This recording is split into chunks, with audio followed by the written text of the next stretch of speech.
Παρακαλώ να υπάρξει πλήρης ησυχία, να σέβεστε τον επί του βήματος. Παρακαλώ. Παρακαλώ. Κυρίες και κύριοι συνάδελφοι, απαξιώ να ασχοληθώ με το θέμα που έθιξε ο κύριος Ανδρεουλάκος για τους γάμους του εξαποδό. Εγώ θέλω να αναφερθώ...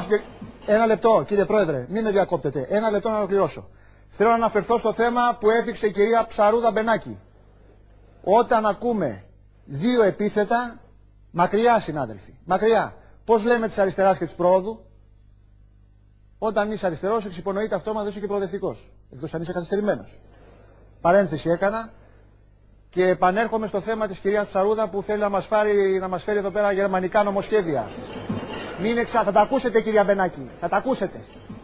Λοιπόν, γερμανικά νομοσχέδια δεν χωράνε. Εμείς θέλουμε τους ελληνικούς νόμους, τους νόμους που έχουν παράθυρα, να πηδάμε από το ένα θέμα στο άλλο, από μια παράγραφο στην άλλη.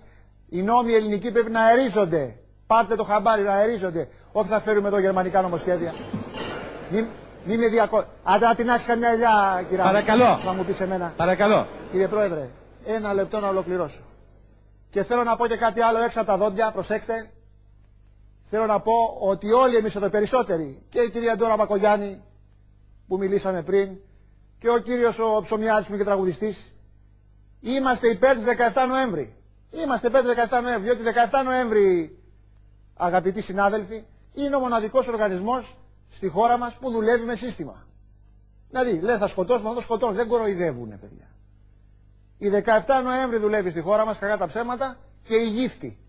Διότι και οι γύφτη αποφασίσανε όλοι από κοινού. Σου λέει φέτος θα πουλήσουμε πλαστικές καρέκλες. Είδατε κανένα γύφτο να πουλάει μπανάνες? Παρακαλώ. Είναι σύστημα. Ένα λεπτό, κύριε Πρόεδρε, να ολοκληρώσω. Τι να ολοκληρώσεις, ρε φίλε, στη μούρη μας τα ολοκληρώσεις? Δεν πάρω εδώ τη γυναίκα σου που να βογάμει.